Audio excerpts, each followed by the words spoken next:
Las Islas Británicas siempre han sido consideradas una tierra de gran misterio, y antes de la llegada de los romanos se consideraba incluso mágica. Pero tras la dominación romana sobre gran parte de este territorio, muchas cosas empezaron a cambiar. La cultura de los latinos comenzó a extenderse por aquellas tierras, y la creencia en la religión en la que un único Dios gobernaba soberanamente el universo se extendió por toda Gran Bretaña.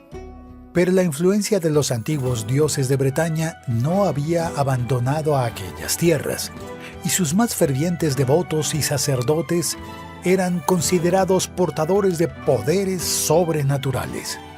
Pero la hegemonía de Roma sobre las islas había llegado a su fin. El gran imperio se desmoronó y comenzó un periodo oscuro en Inglaterra. Aquellas tierras fueron tomadas por la codicia y la sed de poder. Hermanos lucharon contra hermanos en una guerra interminable por el dominio de las islas. Las otrora gloriosas ciudades dejadas por los romanos estaban ahora en decadencia. La invasión de Inglaterra por las tribus bárbaras de anglos y sajones parecía una clara señal de que Dios había abandonado estas tierras. Pero se había profetizado que el regreso de dos hermanos devolvería la luz a esas tierras. Estos fueron Ambrosio y Uther Pendragon. Los hermanos lucharon contra los feroces bárbaros sajones y contra la tiranía de Vortigern, y en los campos de batalla recuperaron el derecho a la corona de Bretaña. El reinado de Ambrosio fue corto, y le correspondería a su hermano menor dictar el destino de esta tierra. Uther Pendragon era reconocido como un guerrero intrépido, pero no todos los nobles reconocían plenamente su autoridad. Durante años, Uther guerreó contra los sajones y expandió su reino mediante la conquista. El hasta ahora duro corazón del rey de Bretaña, que nunca había experimentado el dolor de la pasión, estaba a punto de estremecerse con una visita inesperada. Junto a su marido, el duque Gourlois de Cornualles, entró en el salón del trono la duquesa Igraine, la mujer más bella sobre la que Uther había posado sus ojos. El duque presentó a su esposa a su señor. Igraine vino directamente de la mística Avalon, una tierra donde la magia aún tenía mucho poder. Durante la recepción ofrecida por el rey, el duque de Cornualles se dio cuenta de que las intenciones del rey hacia su esposa no eran las mejores. Igraine le dijo a su marido que el rey le había hecho una propuesta indecente, lo que hizo hervir la sangre del duque, pero logró contener su ira hasta el final de la recepción. En medio de la noche, el duque y su esposa se apresuraron a abandonar el castillo real sin despedirse. Pero uno de los guardias de Uther, que había presenciado la salida de los visitantes, se apresuró a informar al rey de lo ocurrido. El rey se vio embargado por la voluntad y ordenó a un mensajero que fuera tras el duque y le entregara una carta de citación real, en la que decía que el duque y la duquesa debían presentarse inmediatamente ante el rey. Uther sabía que el deber inexcusable de su vasallo era acudir a la convocatoria de su rey, y que negarse a ello podía considerarse un acto de traición. Pero el duque sabía que la verdadera intención del rey era seducir a su esposa, y por eso le dijo al mensajero que no volvería con ella bajo ningún concepto, ya que tenía asuntos urgentes que requerían su atención. Invadido por una furia apasionada, el rey ordenó reunir a su ejército que marcharía a Cornualles para dar una lección al duque rebelde. El duque de Cornualles ordenó que se reforzara su fortaleza, y se hicieron los preparativos para la guerra que se avecinaba. Los ejércitos del duque y de Uther se encontraron en el campo de batalla, pero el resultado no fue concluyente. El duque optó por defenderse en su castillo, ya que pensaba que el rey no tenía las fuerzas necesarias de su lado para lanzar un asalto exitoso. Uther sitió la fortaleza de Tintagel, donde se refugiaban el duque Gourlois y Igraine. El asedio había durado mucho tiempo y no parecía estar cerca de terminar, ya que el duque había logrado acumular muchos suministros antes de que llegaran las tropas reales. El rey estaba obsesionado con Igraine, y ese largo asedio no parecía hacerle ningún bien a su salud mental. Al no ver otra salida, Uther llamó a Sir Ulfios, la mano derecha del rey, y le dijo que solo había un hombre que podía acabar con la aflicción que sentía. Sir Ulfios sabía muy bien de quién hablaba el rey, pero intentó disuadirlo diciendo que no necesitaba a ese adorador del diablo. Insistió en que el rey había sido ungido por Dios y que por tanto estaba de su lado y le llevaría a la victoria. Pero Uther dijo que creía que Dios no estaría muy inclinado a ayudar a uno de sus elegidos a despreciar uno de sus 10 mandamientos. Ulfios, descontento, partió al galope por las tierras galesas para reclutar al viejo amigo del rey.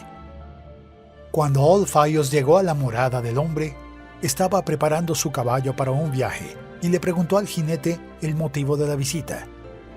Sir Ulfios dijo que el rey Uther Pendragon solicitó su presencia en un campamento de Cornualles para atender un asunto confidencial. Este hombre era Merlín, el mago más famoso de las Islas Británicas. Dijo que llevaba años esperando la verdadera vocación de la isla de Albión. Ulfios no se fiaba de aquel pagano, pero obedeciendo los designios de su rey, lo condujo a la fortaleza sitiada en Tintagel.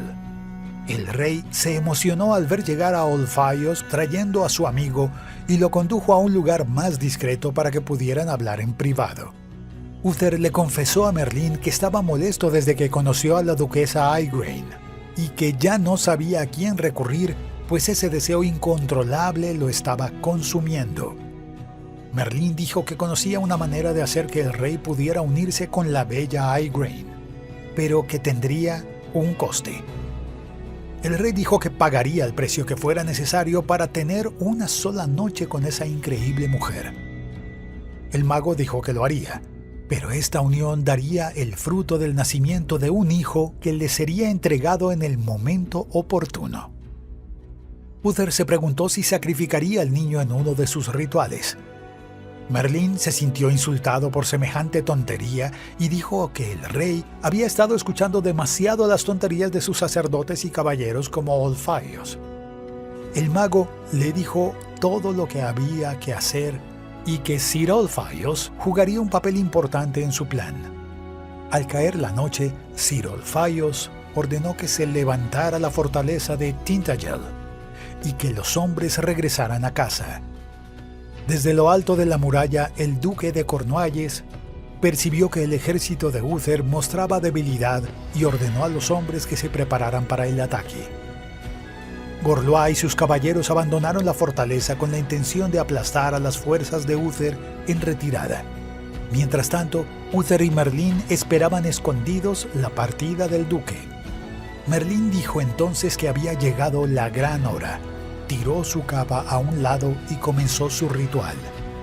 Uther sintió una mezcla de fascinación y miedo al ver a este poderoso druida invocar las fuerzas de la naturaleza y a sus antepasados. Merlín sacó hierbas especiales de una de las bolsas que llevaba en el cinturón y las mezcló en un recipiente. Tras beber el extraño brebaje, el mago comenzó a soplar una niebla encantada sobre el rey. Cuando la nube de polvo se disipó, se pudo ver que Uther había tomado la forma del duque de Cornualles.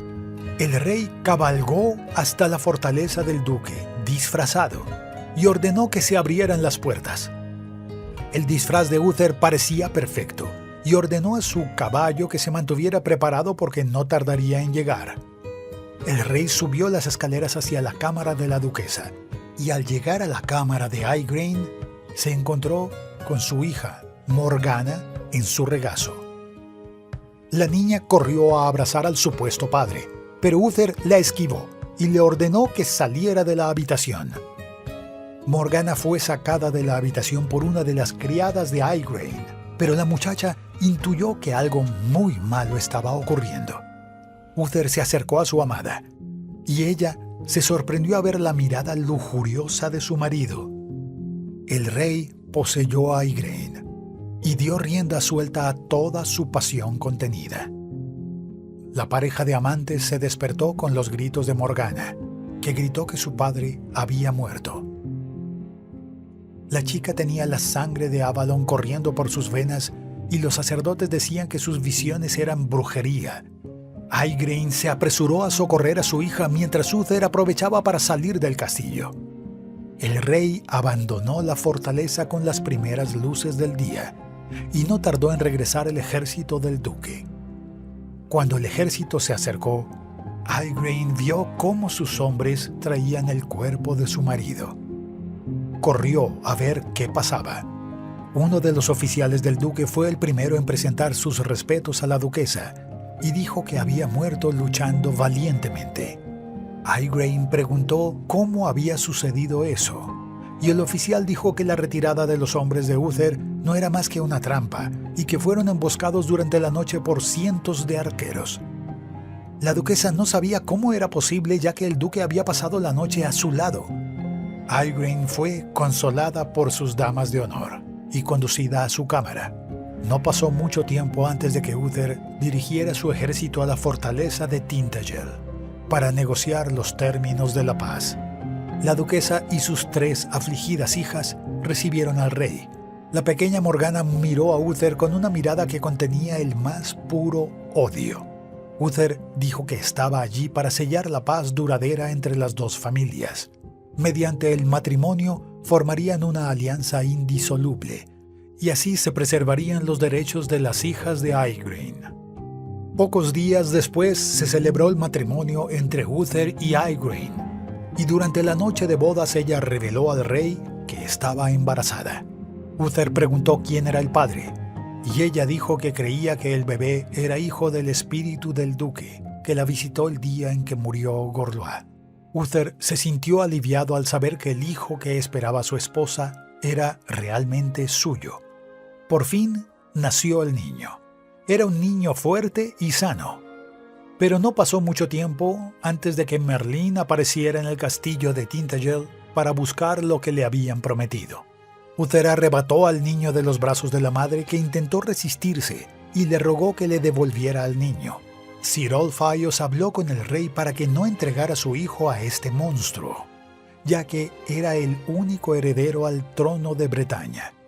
Pero Uther había hecho una promesa a Merlín, y ahora había llegado el momento de cumplirla.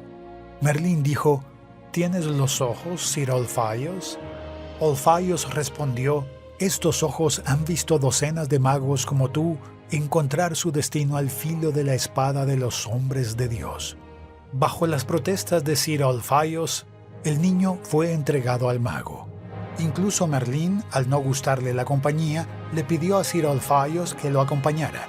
Cabalgaron juntos hasta las tierras de un noble caballero conocido como Sir Héctor.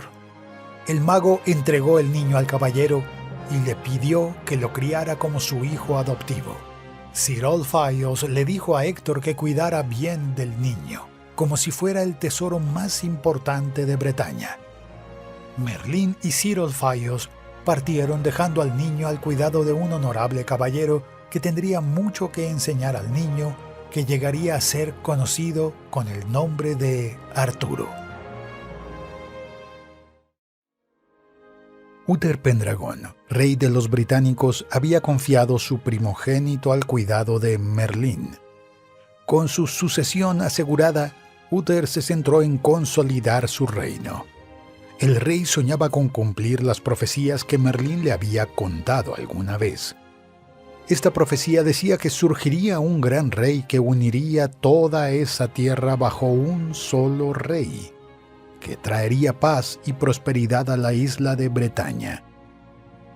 Uther necesitaba valientes aliados para cumplir su aspiración de convertirse en tal rey, y por ello se rodeó de los mejores y más nobles guerreros de Bretaña. Merlín guió al rey a una región donde se concentraba una exótica formación geológica junto al mar. Los antiguos decían que los dioses habían creado aquí los cimientos para el surgimiento del reino que traería la luz a Gran Bretaña. Sobre estos sólidos cimientos levantaré la capital de mi reino. Esta fortaleza será conocida como Camelot. Para llevar a cabo esta colosal obra, el rey exigió a sus vasallos una gran contribución en recursos y mano de obra. La más espléndida de todas las fortalezas estaba siendo rápidamente erigida, pero incluso entonces pasarían años antes de que el castillo estuviera terminado. Pero muchos no estaban contentos con la construcción del palacio. Algunos nobles ya no podían soportar el pago de los elevados impuestos y el clero odiaba la idea de que la nueva capital se construyera en un lugar tan sagrado para los celtas paganos. Además de la disidencia interna, la amenaza de los invasores sajones contribuyó a desestabilizar el gobierno de Uther. El rey convocó a los ejércitos de sus vasallos para luchar contra los invasores, sin sospechar que algunos de ellos estaban conspirando contra su señor. Junto con su consejo de guerra, Uther estableció la estrategia para la gran batalla que tendría lugar al día siguiente. Sabía que los sajones eran guerreros valientes y que utilizar la mera fuerza bruta no sería la mejor estrategia a emplear. Al día siguiente, Uther estaba en la vanguardia de su ejército y dirigía el ataque contra las líneas sajonas. Al darse cuenta de que el rey era vulnerable, el líder sajón ordenó un ataque total de su ejército, ya que si Uther caía, toda Bretaña se derrumbaría. Uther se dio cuenta de que su enemigo había mordido el anzuelo y ordenó a su ayudante que hiciera una señal a las tropas que estaban escondidas en un bosquecillo cercano para que atacaran los flancos de sus oponentes. El rey, conmocionado, tardó en comprender por qué sus vasallos no atacaban. Uther había sido traicionado. Incluso en inferioridad numérica, el rey y sus hombres lucharon con una valentía increíble. Uther fue gravemente herido en combate, pero ni siquiera eso le hizo dejar de luchar. El jefe de los guerreros sajones se dio cuenta de que para derrotar a su adversario debía sacrificar a gran parte de su ejército, pues los bretones, como bestias acobardadas, luchaban con una ferocidad increíble. Así que ordenó una retirada estratégica para dejar que su ejército luchara otro día. Los bretones celebraron su victoria, sin darse cuenta de que era una legítima victoria pírrica. «¡Tráeme la espada real! ¡Al ataque!». Al darse cuenta del estado vulnerable en que se encontraba el rey, los nobles traidores decidieron apartarlo del trono. «¡Corre, mi señor! ¡Cubriremos tu retirada!». El rey trató de llegar a Londres, pero sangraba por las heridas y sus enemigos le pisaban los talones. Sin fuerzas, el rey cayó de su caballo. Uther sintió que la vida abandonaba su cuerpo cuando escuchó la voz de Merlín. «Protege tu espada, porque el destino de toda Inglaterra depende de ella». Uther utilizó toda la fuerza que le quedaba para levantar su espada y clavarla en una roca. «Nunca tomarás posesión de esta espada, y sin ella nunca te sentarás en mi trono». Muchos fueron los que intentaron sacar la espada de la piedra, pero dijeron que solo el verdadero rey podría sacarla de allí. Los que intentaron usurpar el trono de Bretaña acabaron asesinados por sus rivales. La espada de Gran Bretaña durante muchos años esperó hasta la llegada del verdadero rey. Habían pasado muchos años desde la caída de Uther Pendragon, y el trono de Bretaña seguía vacante. Justo después de Navidad, todos los nobles de la región fueron convocados por el arzobispo de Londres para alabar a Dios. Pero la mayoría de ellos estaban más interesados en los torneos y las disputas entre caballeros, en las festividades que seguirían a los eventos religiosos. Los mejores caballeros de la isla de Bretaña estarían presentes en el torneo, y entre ellos se encontraban Sir Héctor, su hijo Sir Kay y su joven hijo adoptivo Arturo, que era el escudero de su hermano. Los caballeros con mejor rendimiento en los juegos tendrían la oportunidad de intentar quitar la espada de Bretaña, que aún estaba clavada en la roca. Si alguno de ellos triunfaba, sería aclamado como nuevo rey de Bretaña. Sir Kay debutaba como verdadero caballero en un torneo importante, por lo que sus nervios estaban a flor de piel. Los caballeros novatos luchaban entre sí en torneos de duelos de espada que tenían menos prestigio que las justas, pero allí acumularon prestigio para poder luchar un día en la primera liga. Durante el torneo, la espada de Sir Kay rompió su hoja. «Arturo, corre a nuestra tienda y trae mi espada de repuesto antes de que me descalifiquen». El joven escudero corrió a toda velocidad hacia el campamento y en el camino se encontró con la espada de Bretaña incrustada en la piedra. No conocía la historia de la espada y siguió su camino. Dentro de su tienda, Arturo buscó la espada de repuesto, pero solo encontró la vaina, sin espada. Había olvidado la espada en casa, pero el chico tuvo un arrebato y recordó la espada que cruzó en el camino. Corrió hacia la espada sin darse cuenta de que estaba siendo observado, sin saber que aquella era la espada de su padre y que estaba firmemente clavada en la roca. Arturo intentó sacarla. Sacó la espada de la piedra, con facilidad, y se sorprendió de la calidad de aquella arma. Pero no tenía tiempo que perder y corrió de vuelta al torneo. Arturo entregó la espada a su hermano. «Ya era hora, pensé que nunca ibas a volver». Sir Kay se sorprendió cuando vio el sello real incrustado en la hoja de la espada. «Vuelve a la arena ahora mismo o serás descalificado». «Mira que lleva la espada de Gran Bretaña». Sir Kay estaba rodeado de curiosos que no daban crédito a sus ojos. «¿Cómo conseguiste la espada?» «La tomé de la piedra y por tanto soy el nuevo rey de Bretaña». Fue entonces cuando Sir Héctor llegó con el arzobispo de Londres. «¿Jura usted en nombre de Dios que fue usted quien sacó la espada de la piedra?»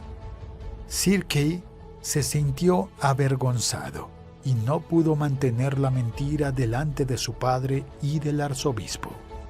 «He hablado con poca sinceridad. En realidad, el que sacó la espada fue Arturo». Una gran parte de los caballeros se negó a creer que este muchacho hubiera logrado tal hazaña y le exigió que les mostrara cómo lo había hecho. Entonces Arturo volvió a clavar la espada en la roca. Un enorme caballero empujó al niño y trató de sacar la espada de la piedra. Hizo una cantidad de fuerza poco común, pero no pudo mover la espada. Se formó una fila de caballeros para intentar quitar la espada, pero ninguno tuvo éxito. «Deja que el chico lo intente de nuevo». Los caballeros fueron sorprendidos por la llegada del famoso mago celta. «¿Qué hace este hijo del diablo aquí?» «Ah, si tuviera una moneda por cada vez que escucho eso, ya sería el hombre más rico de Bretaña». La gente que estaba allí empieza a gritar para que dejen al chico intentar quitar la espada. Sin alternativa, dejaron que el chico lo intentara de nuevo.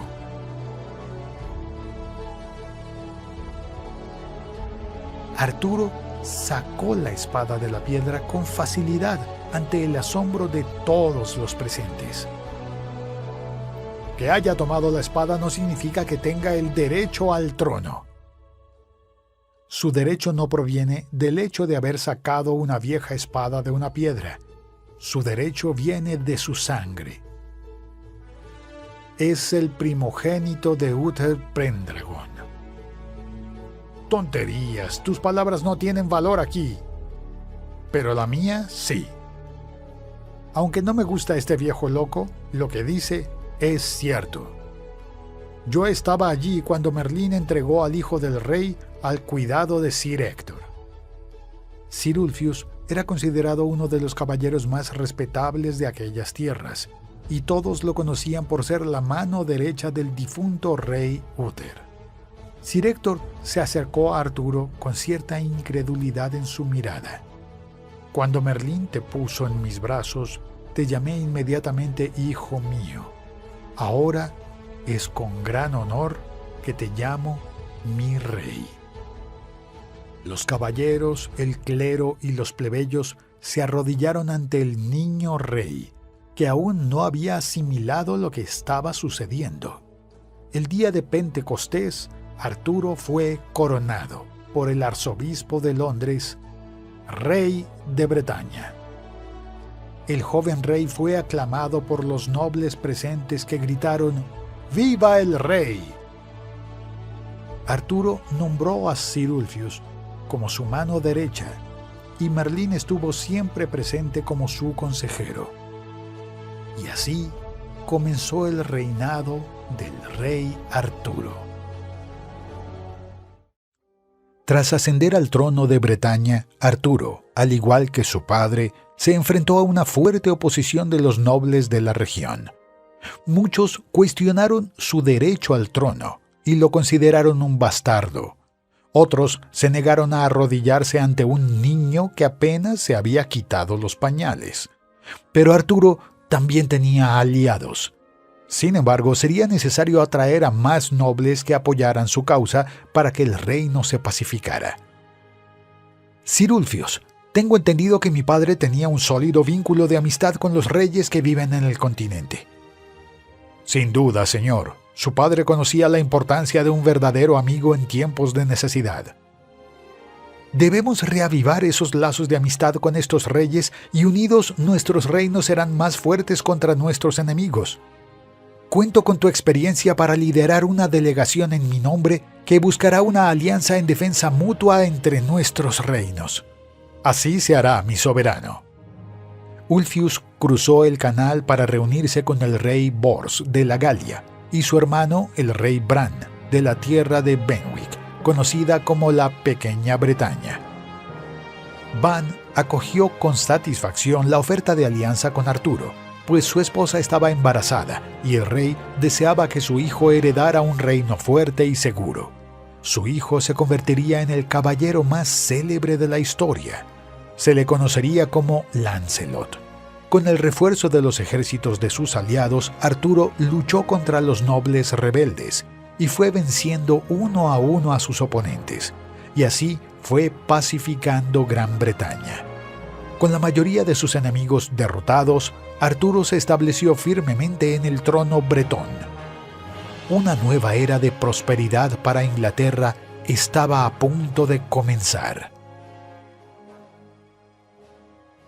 Aconsejado por Merlín, Arturo ordenó la reanudación de la construcción de la ciudadela de Camelot, una obra que era uno de los sueños del rey Uther Pendragon. Se necesitó mucho sudor y lágrimas para levantar la ciudad, pero a partir de entonces comenzaría una época dorada en Inglaterra. La prosperidad comenzó a extenderse por toda Bretaña, y Arturo llegó a ser amado por el pueblo. La guerra civil entre los nobles rebeldes y el rey legítimo de Bretaña aumentó el número de caballeros de a pie, nobles, guerreros, sin amo o señores de la guerra desterrados vagaban por Inglaterra sin rumbo ni propósito. Sin tener nada que perder, estos caballeros se convirtieron en hombres peligrosos. Arturo cabalgaba con Merlín a su lado y discutían el destino de Bretaña, cuando vieron a un caballero en apuros. Era Sir Griflet, el más reciente caballero de Arturo, a quien se le había encomendado la misión de deshacerse de un caballero andante que había estado causando problemas por aquí. El joven estaba malherido y apenas podía sujetar su caballo. «Por el amor de Dios, ¿quién te hizo esto?». Era un caballero andante muy fuerte, vestido con una armadura negra como la noche. Se niega a ceder el paso a cualquiera que desee cruzar el bosque que él protege. Merlín, ¿tienes idea de quién puede ser este hombre que se atreve a atacar a uno de mis caballeros? En estas tierras, creo que solo un hombre con esta descripción tendría tal audacia. Pellinor. Ahora es un noble sin tierras, pero una vez fue un rey. Pero incluso arruinado sigue siendo un gran y peligroso guerrero. Me encargaré de él yo mismo. Quédate aquí y cuida de Sir Griflet. Arturo cabalgó hacia el bosque ignorando el consejo de Merlín de no enfrentarse al Caballero Negro. Una vez dentro del bosque, Arturo quedó impresionado por los diversos escudos que colgaban de las ramas de los árboles. Por el diseño de los escudos, reconoció las armas de algunos caballeros muy experimentados y valiosos, todos derrotados por Pellinor. Al final de este pasillo de escudos intimidatorios estaba el Caballero Negro, que sin duda era una figura imponente. «Este camino está cerrado. Date vuelta o lo lamentarás». Arturo en ese momento no llevaba ninguna insignia que lo identificara como rey, lo cual le resultaba conveniente, pues así podía calibrar el carácter de la gente sin dejarse intimidar por su título. «Estoy aquí para vengar a Sir Griflet y liberar este pasaje de una vez por todas». «Que así sea, pero no creas que vas a tener la misma suerte que tu amigo y que vas a salir vivo de aquí». Los dos caballeros chocaron violentamente sus lanzas contra el escudo del adversario. Por fin, un oponente digno. Estaba cansado de derribar caballeros que apenas servirían como escuderos. De nuevo se dispararon y de nuevo prevaleció el empate. Arturo en ese momento ya era un caballero con cierta experiencia, pero nunca se había enfrentado a un oponente tan hábil. Y estaba encantado con su actuación hasta el momento, lo que le dio más confianza. En el tercer enfrentamiento, la lanza del Caballero Negro encontró una brecha en la armadura de Arturo y le golpeó en el hombro. «Pareces el tipo de caballero que se rinde inmediatamente después de la primera herida superficial». Con su orgullo herido, a Arturo le hirvió la sangre y sacó su espada real. El duelo de espadas fue violento, pero a pesar de que Arturo fue herido, luchó valientemente contra su oponente más fuerte. Pellinor asestó un poderoso golpe que rompió la espada del rey, y el movimiento solo se detuvo al chocar con el casco de Arturo. Se cayó del caballo, pero uno de sus pies se enganchó en el estribo de su montura. A toda velocidad su caballo arrastró al rey fuera del bosque. Arturo, herido, se desmayó y su destino parecía incierto. Cuando recuperó el sentido se encontró con la imagen de la joven más hermosa que había visto nunca y la tomó por un ángel, pues pensó que había muerto y estaba en el cielo. ¿Eres un ángel? Todavía no ha llegado su hora. Mi nombre es Lady Guinevere, hija de León de Grace. Muy lejos, el Caballero Negro volvió a su cabaña en el bosque, donde protegía lo que consideraba su mayor tesoro. Allí estaban su esposa y su hijo menor. Este niño había sido tocado por el Espíritu Santo y un día se convertiría en el caballero conocido como Percival. Arturo se recuperó finalmente de las heridas causadas por el Caballero Negro, pero una gran tristeza se apoderó del rey cuando la espada real se rompió y se perdió. Sin la gloriosa espada de Gran Bretaña, temía que su trono se viera aún más desafiado. «No se preocupe, Su Majestad. Algunas cosas malas vienen bien. ¿Qué bien puede salir de una pérdida tan grande?» La espada de Bretaña ya había cumplido su función y le había conducido hasta aquí. Pero ahora buscaremos la espada que le condujo a la grandeza. Arturo y Merlín partieron entonces en busca de esta arma que cambiaría las tierras de Inglaterra para siempre. Llegarían a las orillas de un lago que estaba cubierto por la niebla. Merlín abrió los brazos y comenzó a cantar en la lengua de los antiguos pueblos de Bretaña. Arturo quedó impresionado y sintió que el viento se hacía más fuerte mientras Merlín cantaba. El vendaval de Merlín hizo que las nieblas se disiparan, revelando una escena inusual. En medio del lago, una mano femenina sostenía una espada justo por encima del nivel del agua. ¿De quién es ese brazo que sostiene una espada tan maravillosa? Es una de las damas del lago de Avalon, mujeres dotadas de la magia de los antiguos. Pero la legendaria ciudadela de Avalon no es más que una leyenda. Eso es lo que sus sacerdotes y obispos quieren que piense el pueblo. Por fin, Merlín, pensé que este día nunca llegaría. Hola, Vivian. ¿Quién eres tú? Tengo la sensación de que perteneces a otro mundo. Soy Vivian, la dama de Avalon y líder de las damas del lago. A pesar de nuestras diferencias, seguimos compartiendo el mismo mundo, y con su ayuda espero que sigamos compartiéndolo. Mi deseo es solo traer la paz a todos los pueblos de la Gran Albion. Sus intenciones parecen sinceras, y por eso podrá contar con Avalon de su lado. ¿Ves esa espada? Su nombre es Excalibur. Está destinada a ser llevada por el hombre que traerá una edad de oro a toda Gran Bretaña. Si crees que eres este hombre, rema hasta la dama del lago, y si ella te juzga digno, la espada será tuya. De lo contrario, te arrastrará al fondo del lago, y ese será tu fin. Arturo empujó valientemente el bote hacia el agua, y comenzó a remar hacia la espada. Arturo se estiró en la proa del bote para alcanzar la espada, pero cuando consiguió agarrarla, la dama le sujetó la muñeca con fuerza y sus ojos brillaron espantosamente como ascuas. Ella lo arrastró bajo el agua y le dijo: «Gánate esta espada».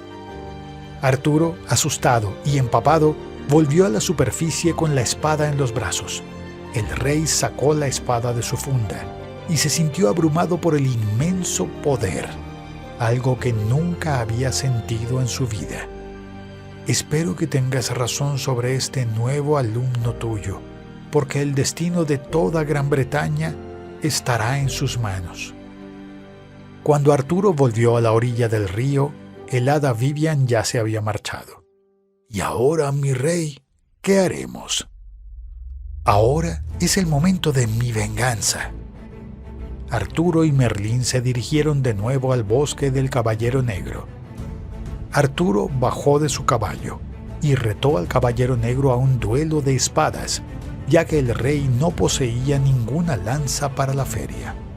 Pellinor era famoso por ser uno de los mejores espadachines de la región y aceptó de buen grado el reto. El combate comenzó y Arturo luchó con mucho valor y confianza, lo cual era increíble, teniendo en cuenta que en su último duelo casi fue asesinado por su oponente.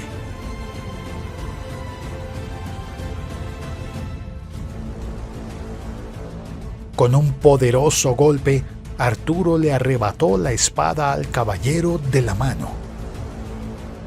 Desarmado e impotente, el caballero no tuvo más remedio que rendirse. «No sé de dónde has sacado tan magnífica arma.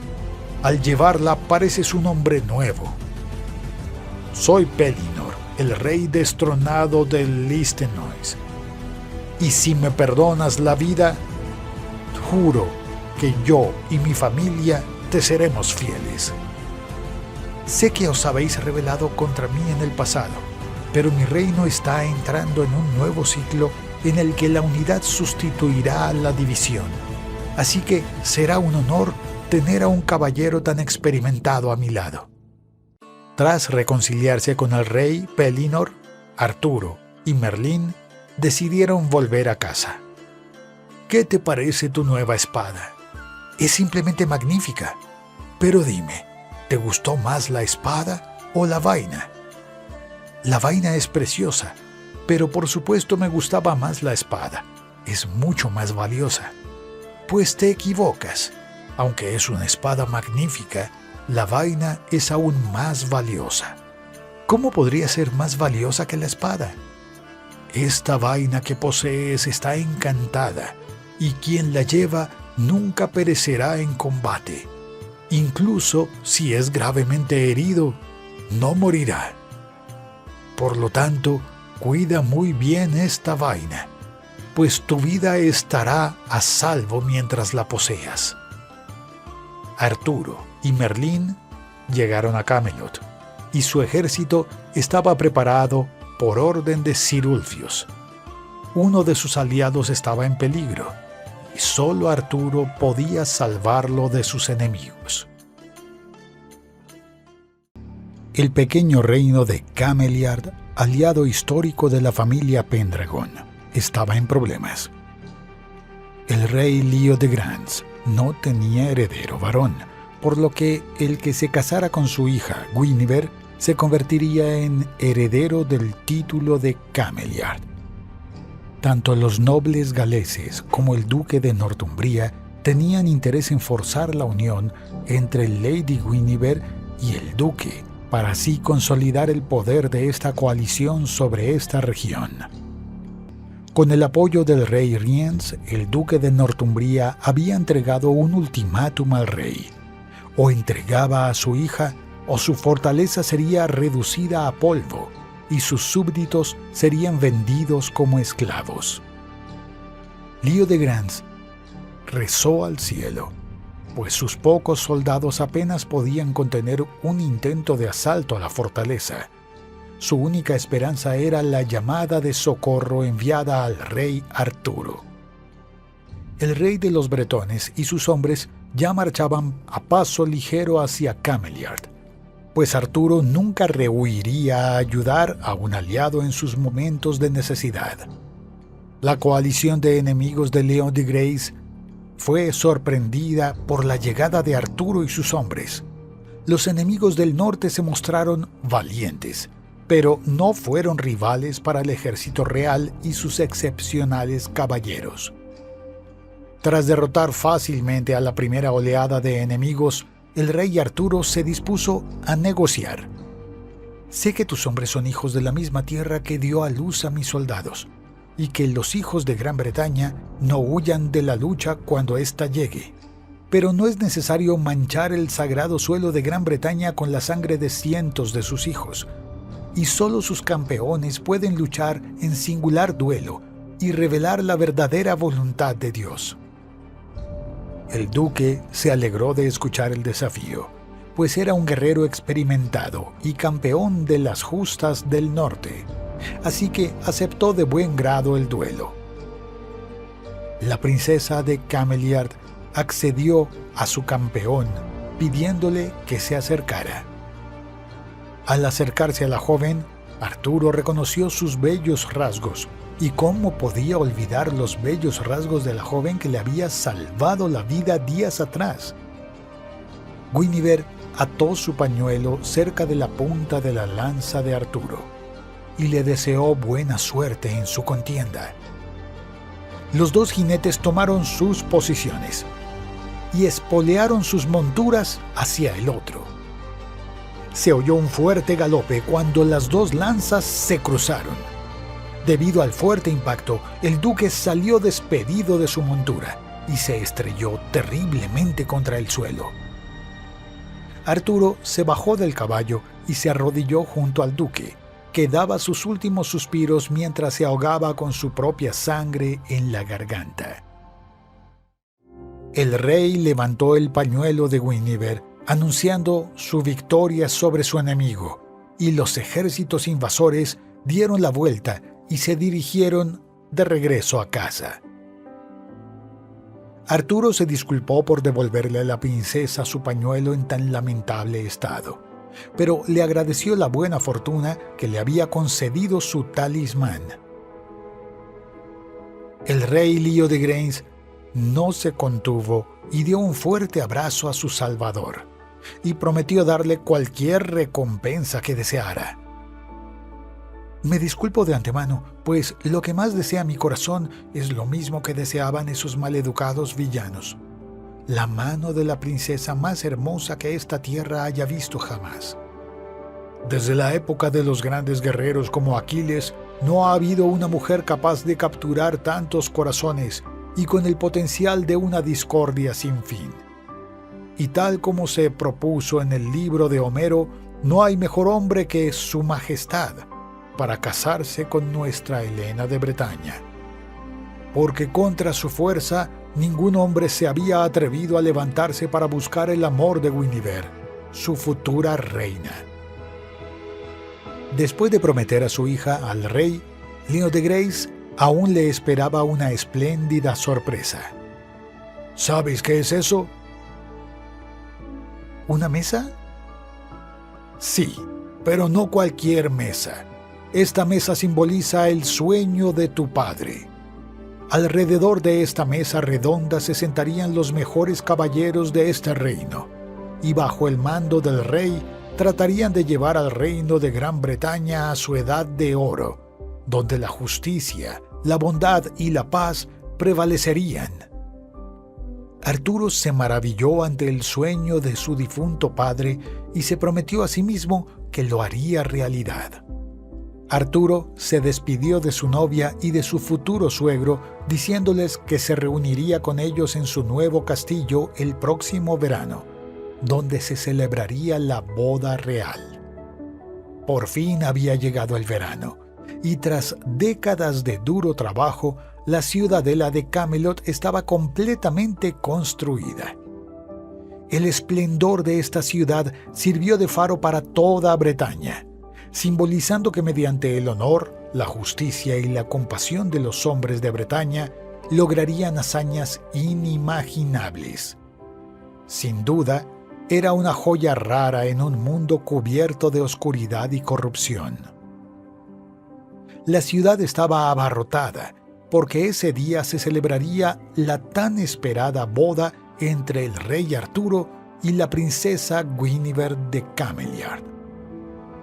Al ver entrar en la iglesia a su futura esposa, Arturo no dudó de que se había casado con la mujer más bella del mundo. Todos los invitados estaban encantados de ver a la novia hacer su desfile nupcial, excepto Merlín, que intuyó que una novia tan hermosa podría llevar a un reino a la ruina. La pareja firmó sus votos ante el arzobispo de Canterbury, y así el reino de Bretaña tuvo por fin una nueva reina. Los súbditos de Arturo se regocijaron al ser presentados a su hermosa nueva reina, y desearon a la pareja real salud y que pronto engendraran un heredero al trono de Bretaña. Fue un fin de semana de muchas celebraciones, con fiestas en la calle, banquetes en palacio y torneos. Ese mismo fin de semana, Arturo nombró a sus caballeros que ocuparían los puestos de la mesa redonda. Entre ellos estaban Leodegrance, su suegro; Sir Ulfius, su mariscal; Sir Kay, su hermano de crianza; Sir Gawain, sobrino de Arturo y campeón del torneo nupcial; y muchos otros caballeros distinguidos. En esta mesa sin cabeza se sentaban con iguales y juraban buscar la rectitud en sus acciones, ser justos y valientes tanto en tiempos de guerra como de paz. Deben tratar de ser un ejemplo para otros caballeros y para los hombres comunes. Estos hombres cabalgaban por la isla de Bretaña, enfrentándose a los malhechores, protegiendo a los indefensos y llevando la justicia a esas tierras. Sus valerosas hazañas les llenaron de gloria, y la edad de oro de aquel pueblo prometida por el rey parecía acercarse. El mayor deseo de todo caballero de aquella tierra era mediante sus hazañas, alcanzar el título de caballero de la Mesa Redonda y sentarse junto a Arturo y sus magníficos guerreros en sus reuniones. Pasaron algunos años desde que se formó la Orden de los Caballeros de la Mesa Redonda hasta que surgió un caballero que destacaría por encima de todos los demás. Su nombre era Lancelot, y su llegada cambiaría para siempre el destino del reino de Arturo. Cuando el joven rey Arturo tomó el poder, tuvo que enfrentarse a muchas disensiones internas. Varios nobles se rebelaron contra él, pero Arturo también contaba con aliados. El rey Ban de Benwick era uno de ellos, y gracias a su ayuda, Arturo pudo pacificar su reino. De regreso a su reino, al otro lado del Canal de la Mancha, el rey Ban conocería a su hijo menor, que había nacido durante su ausencia. Sería bautizado con el nombre de Galahad, pero pasaría luego a ser Lancelot. No pasaría mucho tiempo antes de que el rey de Ban se encontrara en serios problemas. Había un rey franco llamado Claudas, cuyas aspiraciones expansionistas y tiranía lo convertían en un peligroso enemigo para el rey Ban y su hermano Bors. La guerra era inevitable. Los reyes hermanos dirigirían sus tropas para enfrentarse al gran ejército del rey Claudas, estacionado en la región de la Galia. Ban y Bor contaron con la ayuda de sus jóvenes hijos, que acababan de ser nombrados caballeros, Sir Lionel y Sir Bors el joven. Se produjo una gran batalla, y los aliados de Arturo obtuvieron una victoria cadmea, en la que, a pesar de ganar la batalla, el ejército del rey quedó prácticamente destruido. Además, el rey Bors pereció en la batalla, y los jóvenes caballeros Lionel y Bors fueron hechos prisioneros. El rey Ban regresó a su fortaleza con el resto de sus hombres, sabiendo que Claudas, a pesar de su derrota, aún tenía un gran número de hombres en reserva y no tardaría en asediar su fortaleza. Ban sabía que su fortaleza podría resistir mucho tiempo, pero con el paso del tiempo, su caída sería inevitable.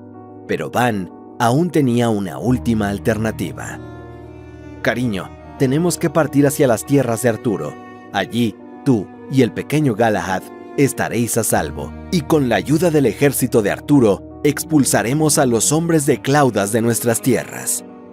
Antes de que el ejército enemigo rodeara su fortaleza, el rey Ban, su esposa Elaine y su bebé lograron escapar.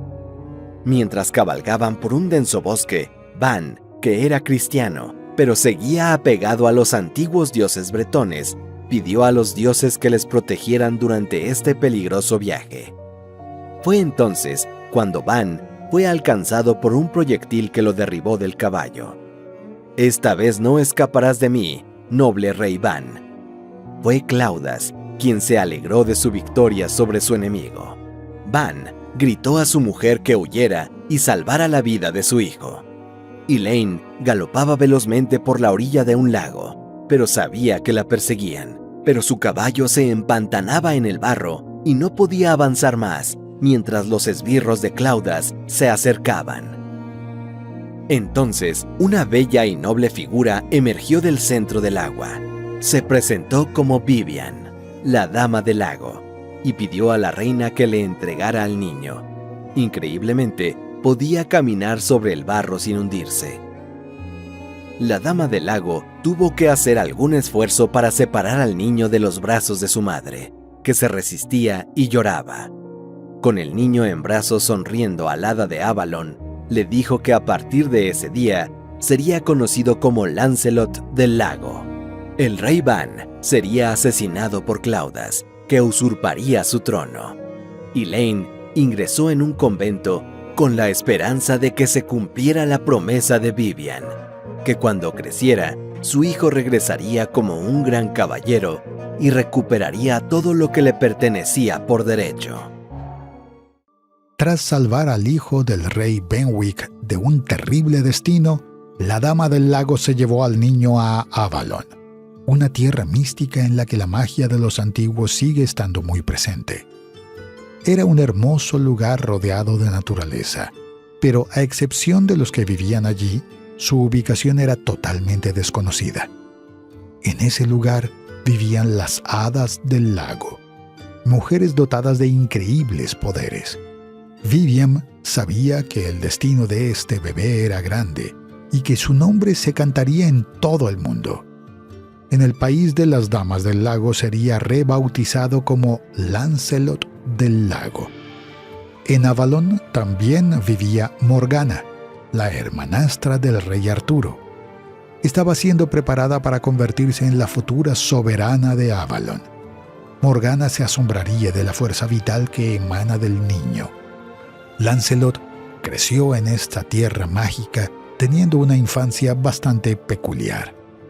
Pero cuando tenía unos 10 años, le presentaron a su nuevo tutor. Su nombre era Sir Pelias. Era uno de los mejores caballeros del rey Arturo, que había sido salvado por la Dama del Lago cuando el caballero estaba herido de muerte. Para evitar la muerte del caballero, Vivien lo llevó a Avalon. Pelias era un excelente maestro y un consumado esgrimista. Entrenará a Lancelot para que consiga dominar varias armas. Además de preparar al niño para dominar el arte de la equitación y las justas, su alumno era un estudiante ejemplar y repetía cada ejercicio hasta alcanzar la perfección. El alumno no tardó en superar a su maestro. Fue con gran orgullo que Sir Pelias vio a ese pequeño niño convertirse en un formidable caballero. Lancelot solo tenía 17 años cuando la Dama del Lago le regaló una hermosa armadura que brillaba como la plata. Lancelot, ha llegado el momento de trazar tu propio destino. Debes volver a la tierra de los británicos, y allí no necesitas pronunciar tu nombre, pues en poco tiempo todos te conocerán por las hazañas que realizarás. Gracias por todo. Llevaré el nombre del lago junto al mío, y toda la gloria que recaiga sobre mí reflejará en los habitantes de Avalon. Lancelot dejó atrás la tierra de las hadas, pero llevó consigo una rica herencia de nobles lecciones que le transmitieron sus maestros, por lo que el reino de Avalon nunca dejaría de habitar su corazón. El rey Arturo y algunos de sus caballeros atravesaban sus tierras tras desarticular una banda de criminales que asolaba aquella región. Entre los caballeros que acompañaban al rey estaban Sir Bedivere y Sir Gawain. Pero se encontrarían con Lancelot viniendo de la dirección opuesta. «Espera aquí mientras voy a despejar el camino. Abre, chico, o tendré que sacarte a la fuerza». ¿Chico? Si siguen refiriéndose a mí como un chico, tal vez desambiguar más a un caballero me ayude a que me reconozcan la próxima vez. No digas que no te advertí. Los dos caballeros avanzaron el uno contra el otro. El poderoso ataque de Lancelot derribó a Sir Gawain de su montura y lo hizo rodar por la hierba. Arturo quedó impresionado por la habilidad de Lancelot, pues Sir Gawain fue varias veces campeón de los torneos de justas. «Caballero, ¿eres tan bueno con la espada como con la lanza?»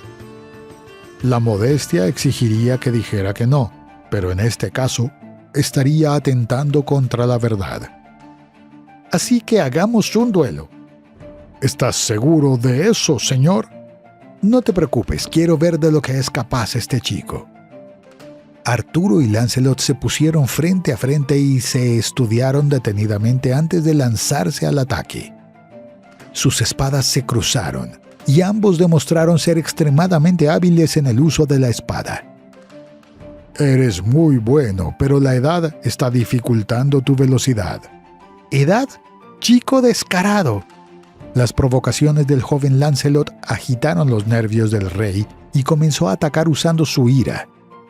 Los temerarios ataques del rey proporcionaron oportunidades que el joven caballero no dejó pasar. «Felicidades, joven piloto, la victoria es tuya». Lancelot, al examinar de cerca la espada de Arturo, reconoció a Excalibur, la espada mágica que guardaban las damas del lago. Si esto es Excalibur, entonces eres el rey. ¿Cómo te llamas y cómo has reconocido esta espada? ¿La has visto antes? Mi nombre es Lancelot del Lago y vi esta espada en Avalon cuando era un niño. Arturo se alegró de conocer el origen del caballero. Lo invitaría a unirse a su mesa redonda, pues el rey nunca había conocido a un caballero de tanta habilidad. Lancelot sería llevado a Camelot, donde sería nombrado caballero en la orden de la mesa redonda. Arturo presentaba a Lancelot a su reina, y cuando las miradas de Guinevere y el caballero se cruzaban, ambos quedaban encantados el uno con el otro. Lancelot era joven y muy encantador, mientras que la reina era la mujer más hermosa que Lancelot había visto nunca. Arturo, haciendo uso de su gloriosa espada, consagró a Sir Lancelot del Lago como su más reciente caballero. Pero antes de ocupar su lugar en la mesa redonda, Sir Lancelot partió en busca de la fama y aún daría a conocer su nombre en todo el reino de Arturo.